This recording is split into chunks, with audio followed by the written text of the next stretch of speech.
Mayor, let's proceed to some of the points dito nga sa nangyaring fourth SONA ng Presidente last week, Mayor, and meron siyang mga nasabing mga points na pinag-usapan, dinebatihan, and we would like to discuss some of these, Mayor, in today's episode. Hannah, would you like to share this? Exactly. So, yes, Mayor, so the fourth State of the Nation address of Marcos Jr. and with this Mayor, may mga key statements siya, and he opened his speech with, he highlighted the recent election. And to quote, he said, "Malinaw sa akin ang naging resulta ng halalan, bigo at dismayado ang mga tao sa pamahalaan, lalo na sa mga pangunahing serbisyo. Ang leksyon ay simple, kailangan natin mas lalong galingan, kailangan pa natin mas bilisan." Anong masasabi mo dito, Mayor? Alam niya talaga na dismayado ang mga tao kasi sinasabi niya maka 12-0 daw siya during the campaign. Yun naman yung statement niya.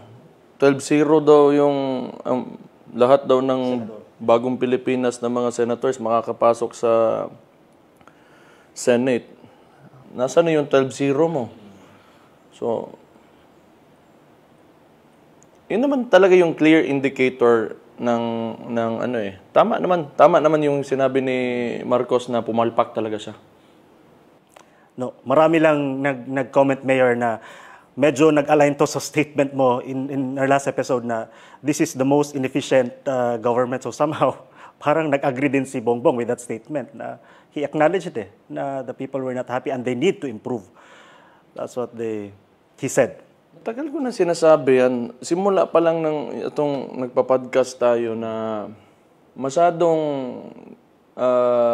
focused sila on the 2028 elections.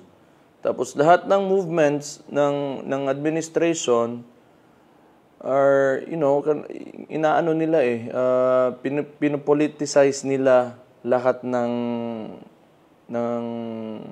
ginagawa nila to solidify their bid for the 2028 elections. Kaya yung functions ng government compromised.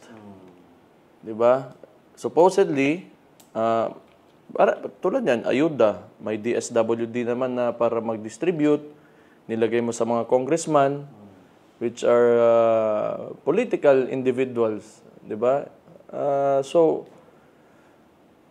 kaya hindi nagagamit sa tamang paraan or na-deliver ng maayos, fairly, yung mga resources ng gobyerno dahil nga to advance their political ambitions.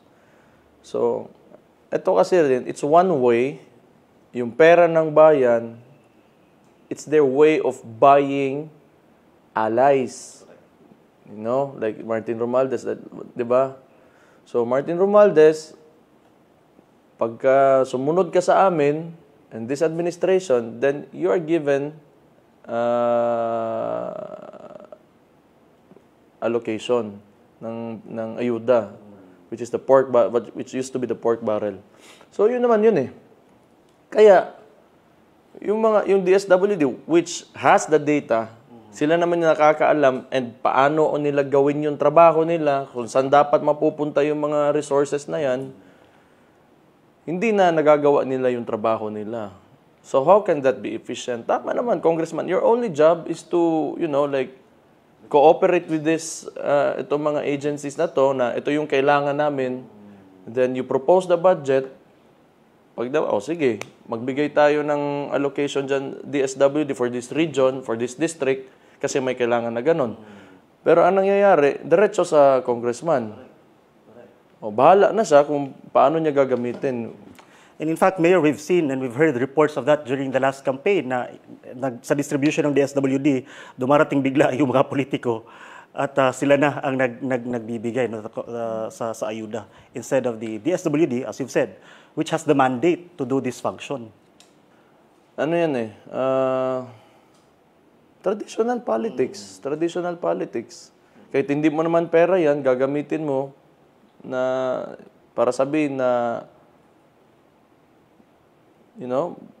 na sa akin galing to. So magkakaroon ng utang ng loob. So the next time around, next elections, dapat ako yung piliin nyo kasi binigyan ko kayo ng ayuda. Kasi dito naman, kunwari sa Davao, may sunog, may baha.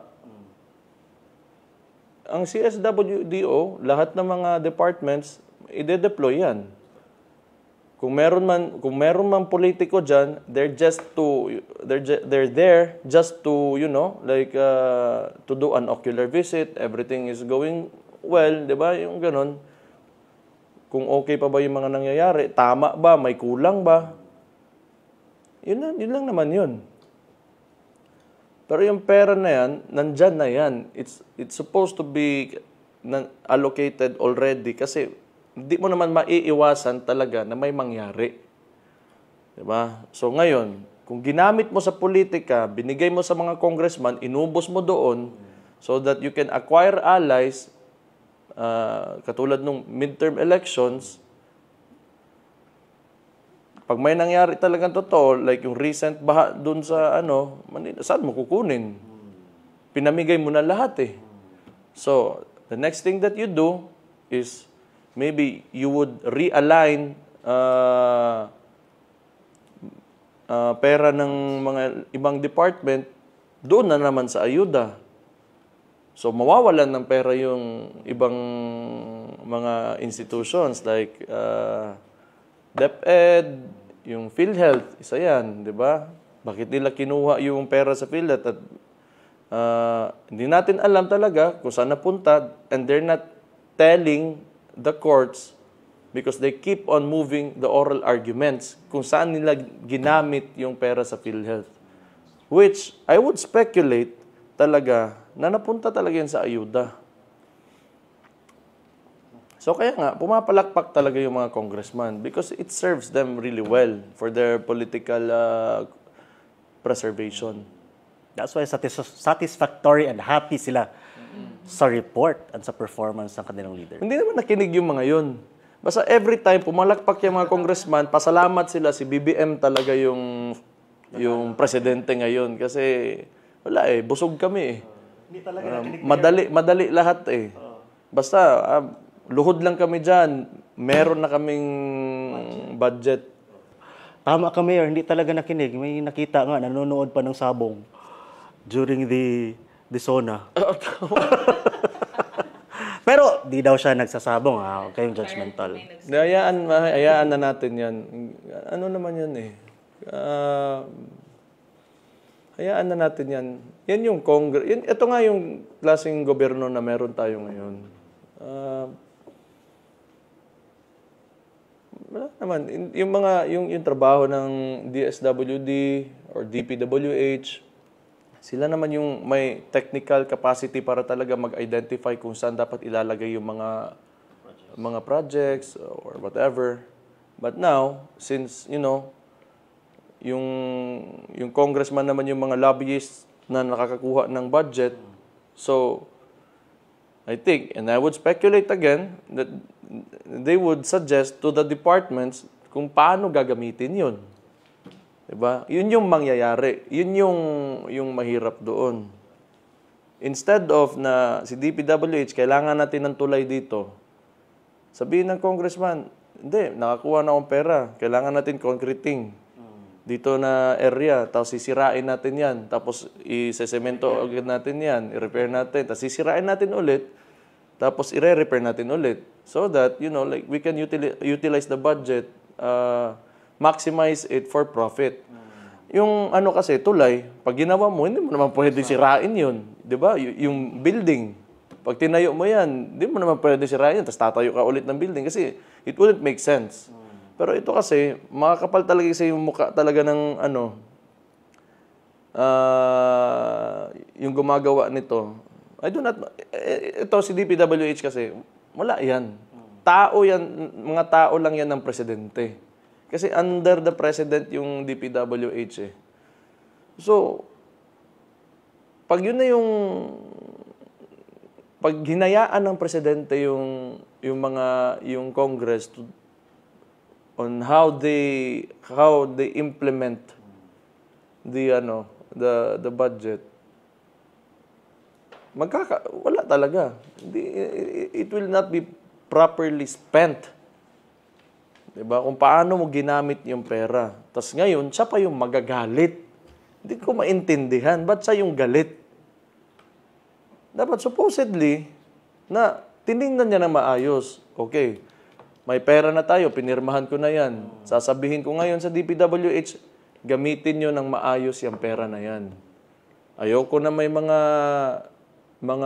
concreting projects dyan, nasisirain nyo, kahit nadadaanan pa naman ng mga tao, okay pa naman, para gagawin nyo ulit, para magastos nyo lang yung pera.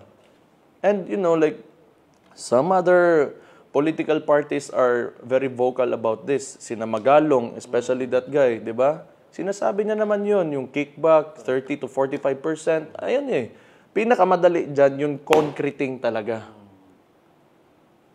Walang kwenta talaga na yung sinasayang yung pera. Mayor, related to this discussion, Mayor, na ito ngang sabi niyang mahiya naman kayo. Actually, Mayor, nag-ugat din yan dun sa sinabi niya sa mga infrastructure projects, particularly itong flood control projects, na sabi niya, yung iba daw talaga inefficient, palpak, or guni-guni nga lang daw yung iba. Dahil nga may mga nakinabang na mga politiko. Kaya nga, di ba si Bonoan yung DPWH Secretary? Parang tao mo man yan. Dapat may clear directive ka kung paano mo i-implement yung pera ng gobyerno. Sabi mo, walang corruption dyan, walang kickback. Gusto ko makakita ng maayos na implementation na talaga. Walang sobra, not overpriced, di ba? Actually, kinalaban lang ni Marcos yung sarili niya sa sinabi niya.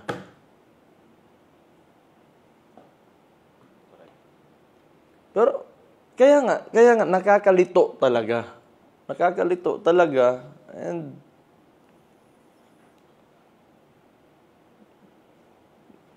it's almost surreal. Di ba? Na nangyayari ba talaga ito?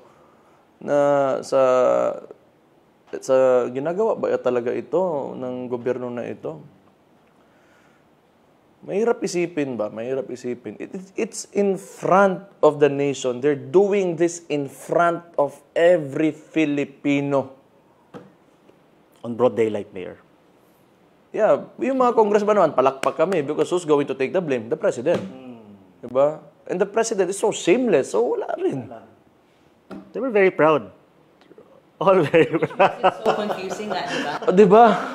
Sila naman nag-allocate ng budget. You would expect na he's talking to the congressman first. But then the congressman, standing ovation sila, masaya sila. So, sino ba dapat talaga yung receiver ng message si President? Kayo. Was he talking to himself? Or was he talking to the congressman? Was he talking to the two men in his back? Sino ba talaga yung tinutukoy ni Mr. President? Yeah, kaya ayoko lang magsabi na directly, but Magalong is talking about this. I think you should look into that guy. It's not ours. Hindi ko nang kaibigan niya mga yan. Pero you should listen to him. He's been making this exposes. Vocal siya about dyan. Alam niya yan. Alam ng mga mayor yan at governor. Kasi yung legislatura, doon talaga galing yung pera ng yung national budget para sa mga highways, mga tulay na hindi kaya, the local government cannot spend on. Di ba? So kaya, palag talaga yan si Mayor Magalong. Pero balik muna tayo dito, Mayor. Just a little follow-up question regarding the opening statement of Marcos Jr. because that's how he started his speech. He started with the people are dismayed, and an inefficient government, hindi maganda ang gobyerno. That's how he started his speech. And then he went on to talk about promises for the next 3 years. So it seems to me that it feels like I was listening to a first SONA actually. Kasi yung mga plano niya, sinasabi niya yung plano niya, and more on the plans and promises, less on the accomplishments. Sasabihin niya, okay, Nagawa natin yung 20 pesos na bigas. Sige, tanungin mo na lang yung mga bumibili ng bigas dyan, yung pumupunta ng palengke everyday to purchase rice. May tag 20 pesos ba talaga na bigas? Last time I checked, wala. Selected lang. Sila, meron, nag-roll out sila, Mayor, and select locations nationwide.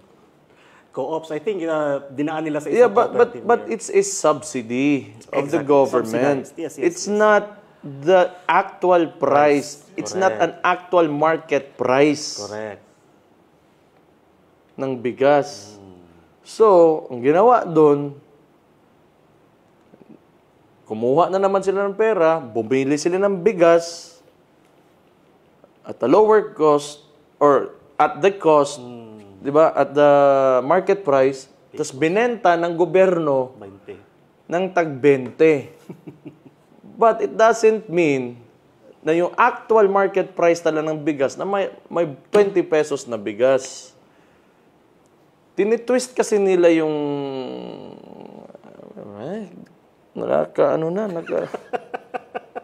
Ginagawa tayong tanga. Exactly. In other words, ginagawa tayong tanga. 'Di ba? Tapos yung mga tao araw-araw nasa palengke yan. It's a subsidized program of the government. It's not the actual market price of rice. Di sige, sabihin natin, nakuha mo yung 20 bigas para lang doon sa i-confine natin sa 20 bigas na sinabi niya. Well, nagawa mo rin naman talaga. But, does it really reflect kung ano yung economy natin in terms of the price of rice? Yung actual na mga tao na bumibili talaga ng mahirap talaga. Sumasakit ulo ko pagka iniisip ko. Sakto talaga, Mayor, because I think what the public want is to see this price, the 20 pesos, dyan sa tindahan. No? Not through Kadiwa stores or through specific location. Hindi kasi if you really want to subsidize yung bigas, just give it to them for free. Kasi may pera naman talaga. Pero dapat selected na doon kailangan kung sino yung nangangailangan talaga. Ilibre mo na lang yan. But the actual market price, di mo talaga ma-change yan unless you improve the economy. Diba? So how do you improve the economy? Infrastructure. Magsisimula ka talaga dyan so that people can move around, comfortably and freely. So magkakaroon ng economic stimulation. Diba? So, businesses will put up, magkakaroon ng employment, then, people will earn. di ba? Magkakaroon ng pera yung tao. So, pag may pera yung tao, makakabili sila ng bigas, then, so ngayon, pag may demand, ang tanong dyan, may supply ba? Ang trabaho ng, for example, DA, sabihin mo, how can we, kung ako presidente, how can we lower that? So we need to have supply. The only way you can bring down the price is to have enough supply higher than the demand. Ganun mo makukuha yung 20 pesos na bigas. So hindi yung bibili ka ng bigas from somewhere using the government's money, then turn it into a program, tapos sasabihin mo 20 pesos yan na bigas. That's different from the actual market price. And it's not sustainable, Mayor. I do not know. Hindi ko naman alam. Sobrang laki ng gobyerno natin. If you really just focus on that and spend all the money just to provide The 20 pesos. 20 peso per kilo rice, I do not know kung sustainable ba siya. But for sure, resources and money is scarce. Hindi yan infinite resource. So, may masasakripisyo ka talaga dyan. You have to get a portion of the budget from somewhere else to, gagawin mo yung programa na yan. So, ano yan eh, kailangan mong may masakripisyo ka talaga dyan ang department. Ito, walang budget mo na ngayon kasi ilalagay ko sa food terminal ba? Yung ano nila? The kwento pala dito, Mayor, is si Food Terminal Inc., which is a GOCC, no? Sila ang nag-subsidize. Tag 29 pesos per kilo talaga yung bigas, but sinubsidize nila yung 9 para 20 na lang na ibenta nila. So, gumastos tayo. So, ayun nga, tama nga sabi mo, it's a subsidy. Yeah. Nagbayad nun, tao pa rin. Tao pa din, correct. Tax pa din yun. Di ba yung ano, kasi kung gusto mo talaga, o sige, kung presidente ka, sabi mo, agriculture from the very start, siya yung nag-upo na as Parang OIC. Acting. OIC sa Department of Agriculture. Eh di sana, naglagay ka ng nagpagawa ka ng maraming palayan dyan, then you know, you tell the farmers to magtanim ng ano, so that may supply tayo. Pag marami tayong supply ng bigas, more than the demand, then bababa yung presyo ng bigas. Pero yan, it's subsidy ng government yan. Iba yun. That's a different thing. Sinabi niya lang yun para masabi niya, oh, nagawa namin yung ano. But, bakit? Kanina, o kayo dyan, yung nangikinig ngayon, nung pumunta kayo ng palengke kanina or nung Sunday, bakit? 20 pesos ba yung bigas na nabili niyo per kilo? Diba? Correct. Optics lang yan. Lagi naman ganun. Sineset up ka talaga. Isi-set up ka talaga lagi nitong administrasyon na to. Yet, the Philippines remains to be the world's largest importer of rice. May this year, there's an article, Mayor, last May, just this year, no? Saying that the Philippines remains to be the world's largest rice importer. Tingnan mo yung mga price sa picture. 57, 54, 56. Baka natabunan yung 20. 'Di ba? Kasi yan naman lahat ng prices na yan. Pag i-subsidize ng gobyerno, pwede naman nila gawing 20 yan. Right. 'Di ba? So why don't you? Sige, I'll give you a suggestion. Kung gusto mo talaga mangyari 'yon ng mga tao, I'll help you this time, BBM. Subsidize mo lahat ng presyo ng bigas na maging 20 yan. Kahit ano, kuhako ba yan, o ano ba yan, then people will believe you. Pero gagawa ka lang ng programa for a short period of time. One day. Isang araw lang na binenta ka na 20 pesos per kilo na rice. Hindi yun yung... It's a program. It's a subsidy. Subsidized program yan siya na ano. Which at the end of the day is still paid by the people. Taxes pa rin ng tao yung nagbayad niyan sa subsidy na yan. Kasi galing sa buwis yan. Inuulol mo yung mga tao eh. Di naman nila inuulol. Kasi alam naman ng mga tao talaga na wala yan.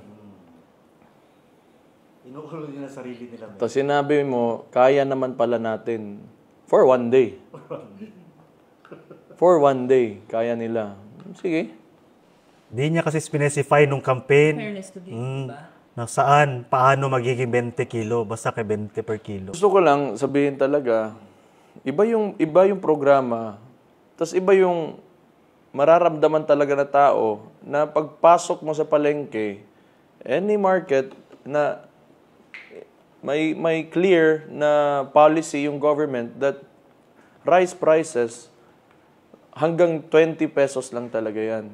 It should not go above 20 pesos. So that's the time na mararamdaman ng mga tao na naging 20 pesos talaga yung bigas per kilo. Eh, alam mo yung nakita ko lang dyan na butthurt talaga sila sa 20 pesos na bigas. Akala niya kasi na parang sinisiraan siya dyan. Hindi naman talaga because you cannot really do it. So, it will take, I think, more than a 6-year term ng presidente because yun na nga, agricultural, dapat naman talaga supposedly tayo na country and why haven't you empowered the farmers dito sa sarili nating lupa, sa Pilipinas? enough na makapag-supply sila ng bigas. So, nandun yun dapat. Hindi yung gagawa ka ng programa just to say na nakapagbenta ka ng 20 pesos na bigas. Mahirap yun. Right. Okay. Moving on to our next topic, Hannah. Regarding the 2026 budget, may warning siya to the people listening to him that day. Yes, Mayor. So regarding the 2026 national budget, sabi ni Marcos Jr., isasaulig niya ang any proposed general appropriations bill na hindi alinsunod sa National Expenditure Program, which should have been the opportunity sana para mabigyang linaw niya ang nangyari sa 2025 budget at kung ano ang ginawa niya tungkol dito. But he was not able to talk about the 2025 budget. Instead, he talked about the 2026. May nakita akong comment, I cannot remember who said this, but pag binitaw niya yan, yung budget na yan, then they will reenact the 2025 budget na nung pagkapanalo ni Ping Lacson, sinabi niya, yung 2025, tama ba ako? 2025 budget is the most corrupt budget in Philippine history, something like that. Bagong Pilipinas to si Ping Lacson, di ba? Yes. Yun nga yun eh. He was already running for under the Bagong Pilipinas. Siya na nagsabi most corrupt national budget. So pag na-veto ni 2025, ni Bongbong Marcos yung 2026 na proposed budget, babalik tayo sa 2025, the most corrupt national budget. So ang mangyayari niyan, standing ovation na naman yung mga congressman, di ba? Okay? Di ba nakita niyo how it is, di ba? So, ang optics niyan, he would appear to be a strong president kasi i-veto niya yung 2026 para bumalik doon sa 2025 na most corrupt national budget. Kaya magpapalakpakan talaga yung mga congressman na yan. Busog na naman. Basta, So, tingnan natin kung talagang anong magiging takbo ng budget deliberations. So, Hannah, one more point from the SONA highlights. Yes, he also mentioned, Marcos Jr. also mentioned, Mayor, about the dumadami na daw ang mga tumataas ang timbang mula 20 years old pataas. Kaya kailangan daw ng active lifestyle. So para ma-achieve ito, kailangan palawakin ang mga paliga, zumba, fun run, fun walk. At tinahasal din niya ang mga LGU mayor na buksan at gawing maaliwalas ang mga parks at plaza park para makapag-ensayo ang mga Filipino. And he also mentioned, Mayor, na mapapatupad ng car-free Sundays. He also suggested that to the LGUs to enact car-free Sundays, which, by the way, we are also doing here in Davao City since last year. So what are your thoughts about his actually, hindi naman tayo una dyan. I think, Pasig yata ang una. Makati, Pasig, and some other LGUs do that already. So, okay naman. Tinakil niya yung health. Tama naman yung sinabi niya na to take care of your health. Kasi nga, yung pera ng PhilHealth, kinuha na nila. Diba? Diba? So, wag kayong magkasakit kasi wala ng pera yung PhilHealth. So, yun. That's how I interpret it. Pero, alam mo yun, parang, di ba, nagagawa na ng mga LGU yun. Ginagawa ng Davao, hindi tayo yung first. Nakita natin sa ibang mga LGU, Makati, Pasig, ginawa natin because I think it's good. Tama naman yun. Pero, kaya nga, mag-ingat talaga yung mga Pilipino ngayon kasi walang budget ang PhilHealth. So, I don't know, maybe gusto niya lang gayahin yung mga sinasabi ko dito sa Davao. Pero he said during his SONA, Mayor, na zero billing na daw ang mga ospital. I think he also highlighted that. Parang 3-minute response lang yan ni Torre, promise. Zero billing. Yan. Wala yan. Kung zero billing, then when? Kailan? Pareha lang sa 20 pesos na bigas, Mayor, no? You have to question the people actually feel that. Well, if mangyari, well and good, no? Oh, wala naman problema talaga yung mga sinasabi niya. Pero alam nyo, since nung pagsimula talaga ng termino nito, wala naman talaga siyang natupad. Ano ba natupad niya? Sige nga, mag-isip tayong lahat. Tulungan niyo ako.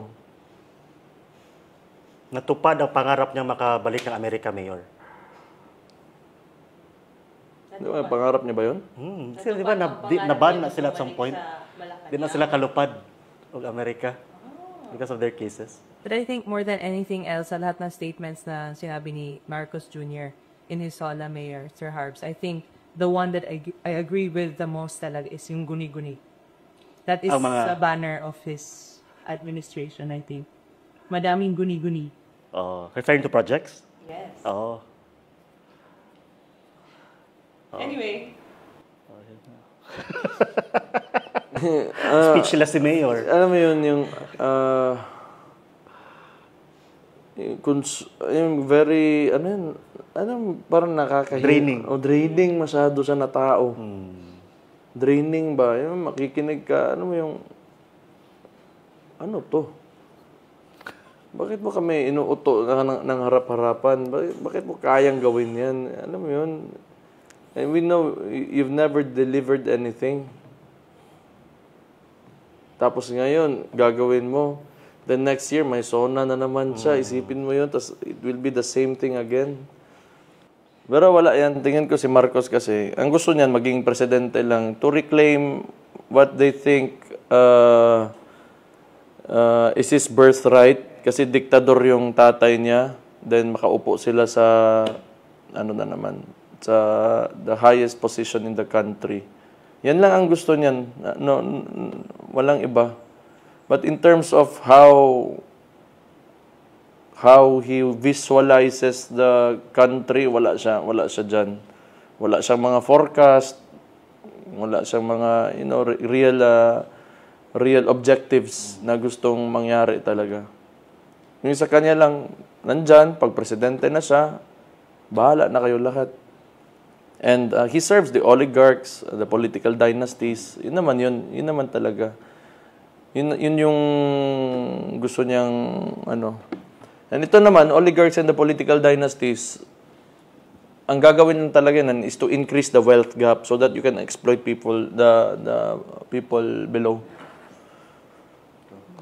So kaya masaya talaga yung mga oligarko at saka diyan. They were all in attendance, complete attendance with very big smiles during the SONA. Kaya nga, palakpak talaga yan. Kasi, sarap Finally! Sana ba? Finally!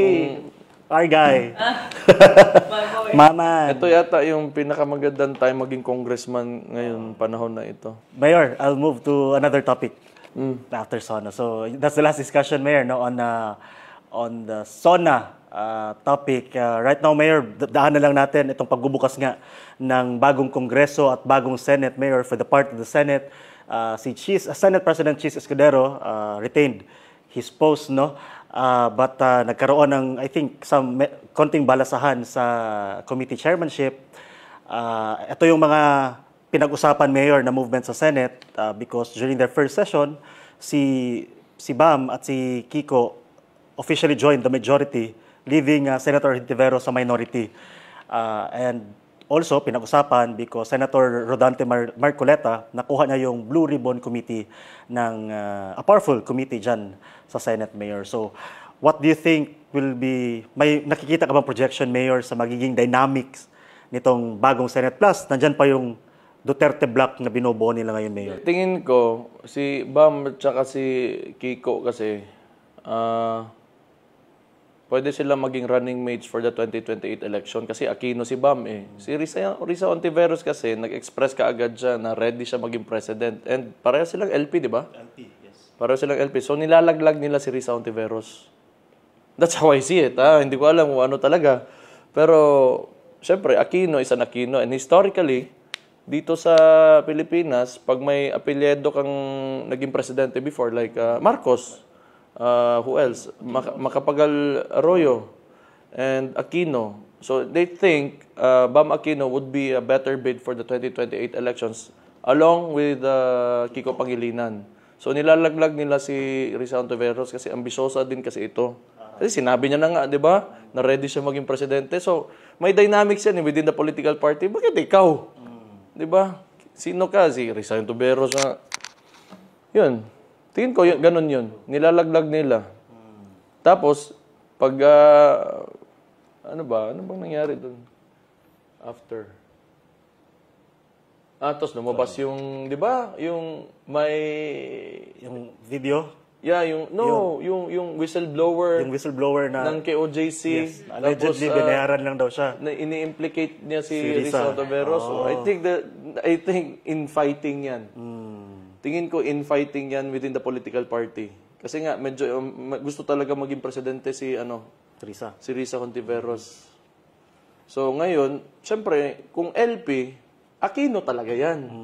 So bakit, lahat dyan ng mga nasa loob niyan, kung pipili, siguro mas pipiliin nila Aquino kaysa kay Risa Ontiveros. Kaya naiwan dun si... Sa minority. Oh, that's a very good, tingin ko lang. that's a refreshing point of view also, Mayor. Tapos yung KOJC, tingin ko infighting yan. Tapos sinisisi, kami na naman. Di ba? Bakit? Tanungin mo yung mga kasama mo, baka sila lang gumawa niyan. Sure, that's a very interesting setup there, Mayor. In fact, they got committee chairmanship. Nagkaroon na si Bam is now chair of the Committee on Education and then Kiko, Committee on Agriculture.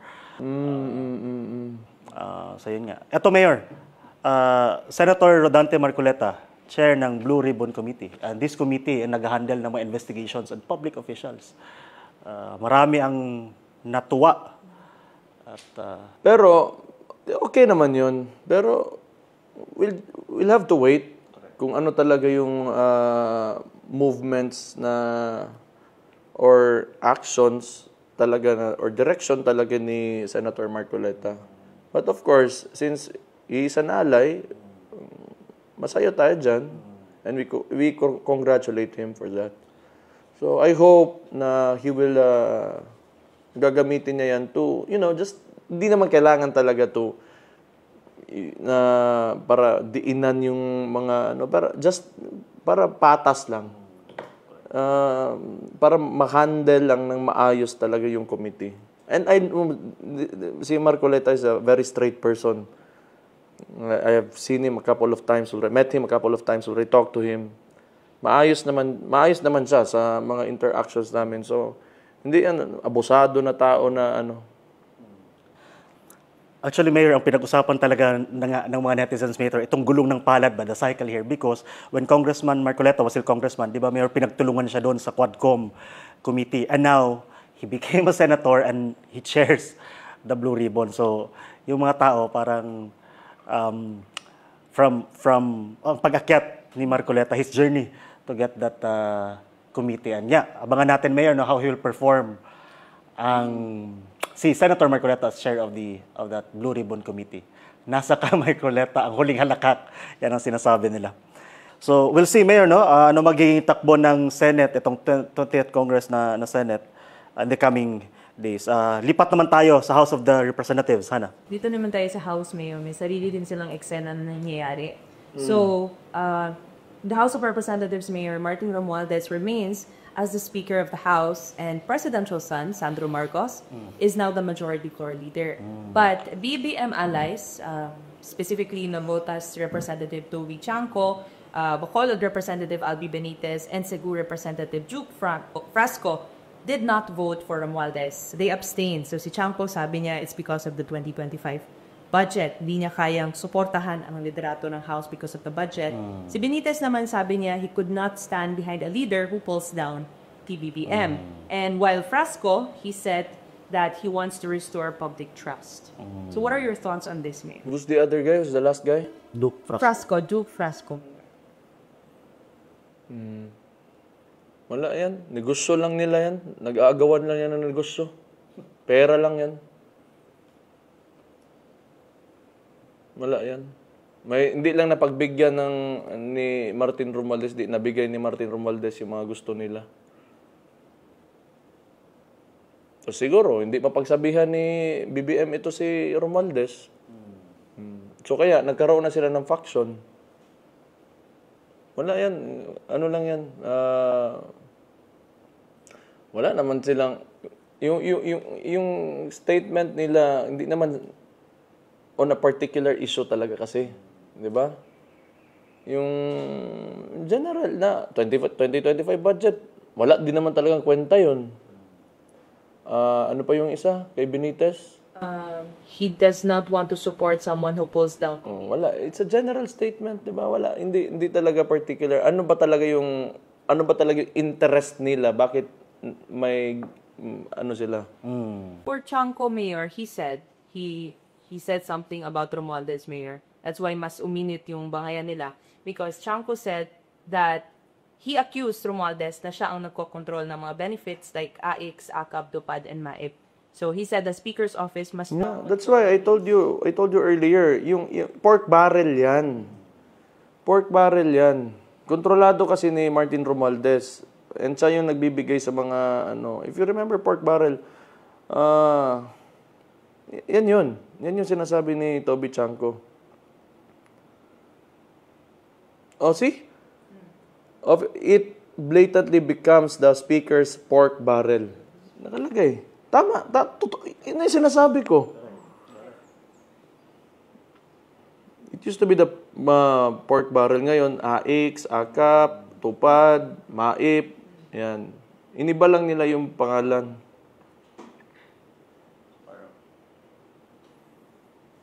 You will have to beg. Oh, so that's why, kaya nga, yun yung specific yan, medyo siguro si Toby Chanco, hindi siya sang-ayon on how, it's being allocated sa mga congressman. I think hindi beneficial for maybe, or siguro may mga binibigyan si Martin Romualdez na ayaw bigyan nitong Toby Chanco, ayaw bigyan ni Benitez, ayaw bigyan ni Frasco.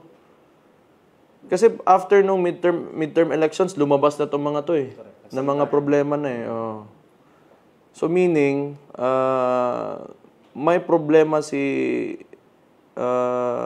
may mali sa paningin nila may mali si Martin Romualdez na sa allocation ng pork barrel. And by the way, si Toby Chanco was the campaign manager of the Bagong Pilipinas senatorial slate back then. Or tingin ko, pwede rin gusto mong speaker nito mga to. Alam mo yun, may mga sarili-sariling ambisyon kasi yan It's all about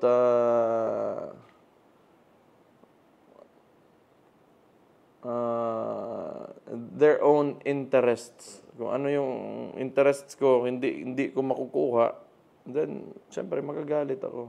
And since it's the legislative, dyan dumadaan yung pera, kaya nag-aaway talaga. So, yan lang naman talaga yan. Pera lang yan. Promise. Pera lang talaga yan. Pinag-aawayan ng mga yan. It's either pera or policies that can favor their, businesses sa mga lugar nila. Ganun. Or pwede naman ganito kasi. Kunwari, ako congressman. Kunwari, galit ako sa'yo, Romualdez. Ganito, ganun. O sige, para tumahimik ka, eto na. Bibigyan na kita. 'Di ba? So, tingin ko, nag-ano lang yan, naglangi sa Tagalog? Nagpakipot. Nagpapakipot lang para makatanggap pa ng more. So, I think they want more, they have things that they want para mabigay ni Romualdez sa kanila. So, tama yun. At ang administration na ito, sa kanila din naman talaga. So, nagpapakipot. Tama, no? So yun nga, marami ang nagulat because they're all allied with the president but nagkabangayan, and we'll see sa mga susunod na araw kung saan nahantong yung bangayan na magkabilang kampo. For all we know, by next week, friends na naman yan. No? So, huwag natin masyadong estresan. Doon tayo sa Update on the impeachment. The Supreme Court finally declared and ruled their decision was the impeachment complaint against Vice President Sara Duterte was unconstitutional. Once and for all, Mayor, was unconstitutional. What are your thoughts on this? Hindi ko alam. Kasi nilalabanan pa rin nila yung Hindi okay naman. O di sige, yan yung opinion ng Congress. Ito rin yung opinion ng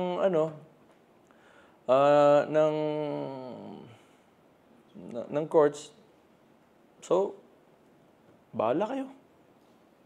Bahala kayo sa buhay niyo. Sinabihan na nga di ba? Tapos ayaw pa rin.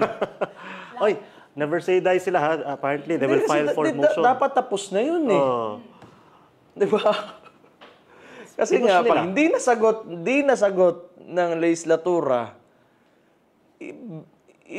ipapasa mo doon sa judiciary. Di ba? Supreme Court. Sa Supreme Court. Papasa mo yun para sila yung sasagot. Kasi di ba? Technically, they know how it goes because nagbabasa ng libro yan, lahat. Ayaw nilang tanggapin, wala ka na magagawa doon. Ibig sabihin, natalo na kayo. Ayaw nilang tanggapin. Yun. Mag-file pa sila ng motion for reconsideration, apparently. I'll see. But for the part... I don't know. Pwede ka pa ba mag-MR? Hindi ko nga alam. Saan mo ipapasa yun? I don't know. So, anong court is higher than the Supreme Court? Mali sa Supreme. It's a bit disrespectful, no, if you really think about it. I don't know how kasi wala tayong comment from the from the Supreme Court. Let them answer that kung ano yung move na again ng Congress. So, yung Supreme Court talaga magsasabi na it's a technical matter. Only lawyers know that. True. We'll see. We'll see if they'll really file the motion. But for the part of the Senate, in an interview, Senate President Escudero said they respect the decision and they will no longer convene the impeachment court. But although other senators like Risa, sinasabi nila they will still haharangin nila Mayor any motion to terminate the impeachment proceeding. So, abangan.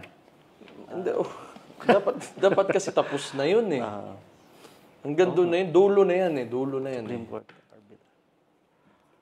Or baka may korte pa because yung judiciary, yung mga korte, sila yung nag-i-interpret ng law.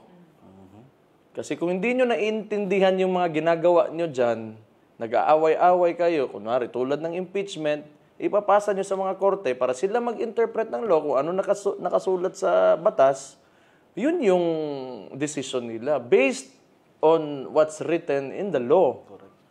So ngayon, anong gusto nyo? Amendahan nyo yung batas? Kasi hindi sumang-ayon sa gusto nyo. So, anong purpose ng Supreme Court ngayon? 'Di ba? So, it only shows that this issue, the impeachment of the Vice President, is purely political. Tama.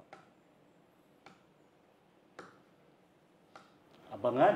In the House naman, Romualdez also said, regarding the impeachment, Mayor, he said that the power to initiate impeachment is the exclusive domain of the House of Representatives. It is neither granted nor guided by any outside institution. Tama naman. Kasi may separation of, there are 3 branches of government. May separation of powers yan. So, sige, hayaan mo siya sabihin na siya, but that statement is political. Diba? Yung decision ng korte, that's technical. Diba? That's objective. Ang opinion ng Congress is subjective to them. Yung opinion ng korte, objective yan. Walang, ano ba sabi ng Supreme Court? Ito yung sinabi ni Senior Associate Justice of the Supreme Court, Marvick Leonen. It is not our duty to favor any political result. Ours is to ensure that politics are framed within the rule of just law. So yun na yung sinasabi ko. Congress kasi, they are political personalities. They're elected officials. Politics yan. They have their interests. And, ito kasing Supreme Court, objective ito. Objective ito. Subjective yung Congress.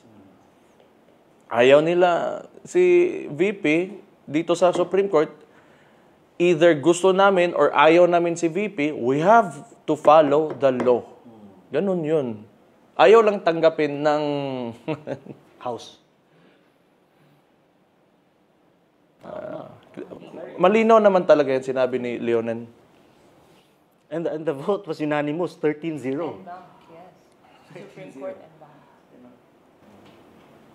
And also, Mayor, I think by their logic, since a lot of people has also mentioned the separation of powers, exclusive domain of the Congress, by that logic, Mayor, wouldn't you agree na it also goes the same for the Supreme Court, since they have also the power to question the constitutional intricacies of the legal proceedings ng impeachment. Since ang Congress, it's their job to think about the substance of the impeachment proceedings. The court naman is primarily a legal and constitutional procedure yung inaatupag nila. So he also said, Mayor, Justice Leonen also mentioned in his in the decision that the court has the duty to construe the process mandated in the Constitution. So it was procedural. The problem was procedural, of course. Yeah. Because may reference sila and that is the Constitution.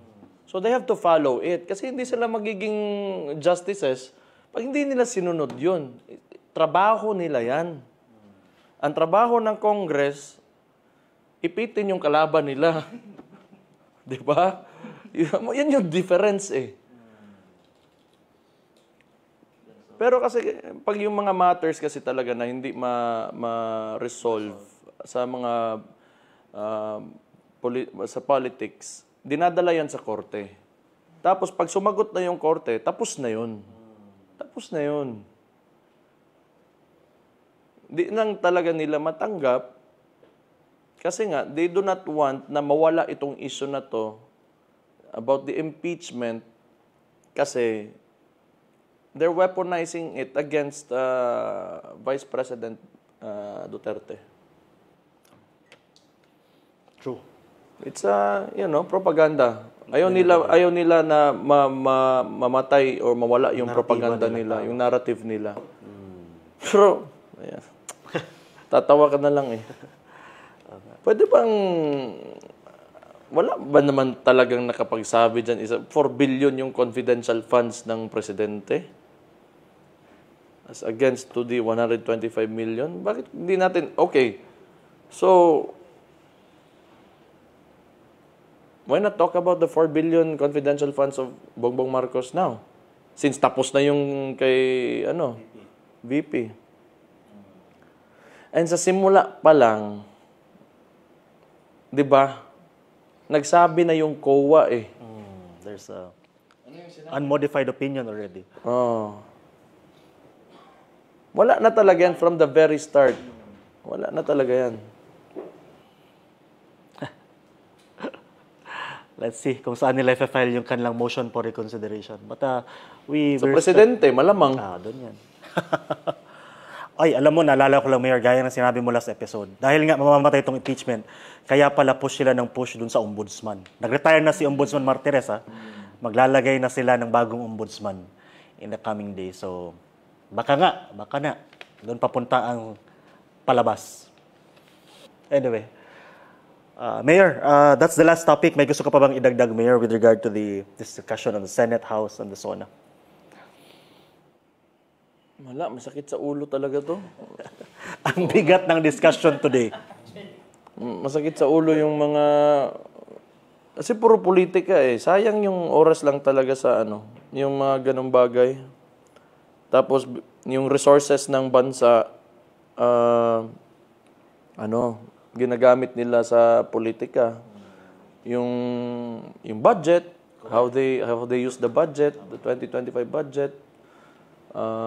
Hindi pinag-usapan sa SONA yun. Paano nila kinukunan ng yung mga ibang departments ng pera just to use it as pork barrel. Yun. Sayang yung opportunities lost for nation building. The resources lost and the opportunities that it could have opened up for the the ordinary Filipino people na ginamit lang sa bigay-bigayan. Wala rin naman talagang I do not know kung transparent ba talaga yung Pag-audit din yan, no? pag-audit niyan, saan napunta talaga yung pera, paano siya inallocate, napunta ba talaga dun sa nangangailangan talaga, or or baka ginamit lang sa mga key persons within the districts of those congressmen na pwede nilang magamit sa politika. It's buying votes talaga yung pork barrel niyan. Na yan.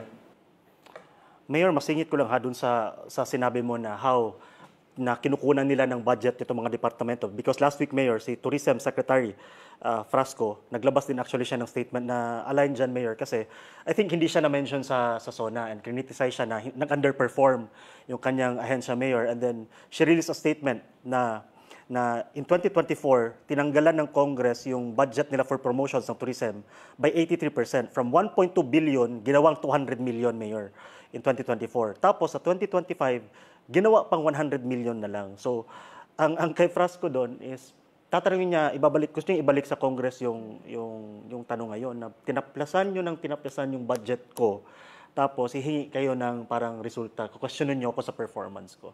And gaya ng sinabi mo, Mayor, Department, kinatanggal yung budget at hindi natin alam saan ngayon ninaalok. Sige, balikan natin yung sinabi ko earlier, ha? 'Di ba? Si Chanco, Benitez, and Frasco. Ano sinabi ko? Pera lang yan.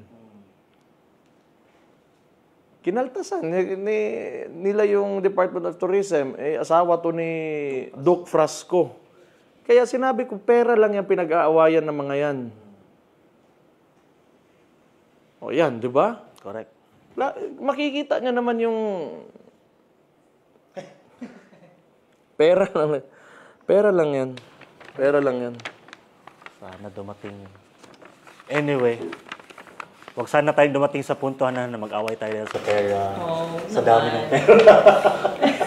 Hindi, yan talaga, yung mga klase mga tao na mag-aaway talaga yan. Kasi yung pera, nauubos yan. Tapos kung paano mo allocate sa mga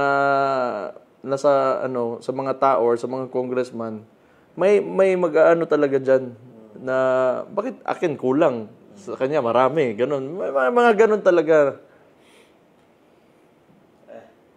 So dapat technically yung magde-determine ng budget is dapat yung mga departments, kasi sila yung may know-how. Sila yung may mga technical personnel para mag-assess kung ano yung kulang, ano kailangan ng bansa, ano yung kailangan nating improve, like the DA, DPWH, whatever. Sila yung nakakaalam ano yung dapat nating gawin para ma-improve natin yung quality of life ng mga Pilipino. And yet, ginawang pork barrel ni Martin Romualdez para hawak na yung mga congressman, para sa politika. So ngayon, hawak na yung mga congressman, marami siyang alay to rally against who? VP. Vice President Duterte.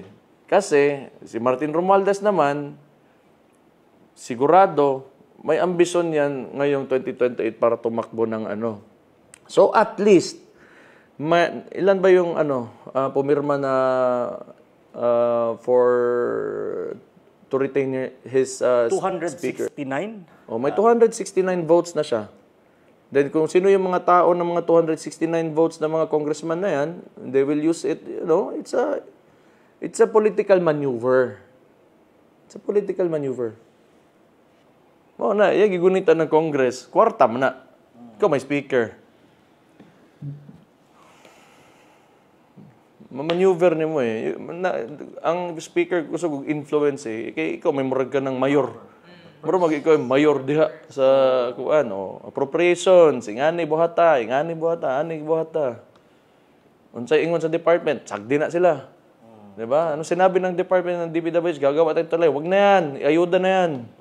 I-reallocate natin yan dito, iayuda yan. Wag na tayo magtayo ng tulay kasi midterm elections na. Aram na. It's a good day to be a congressman.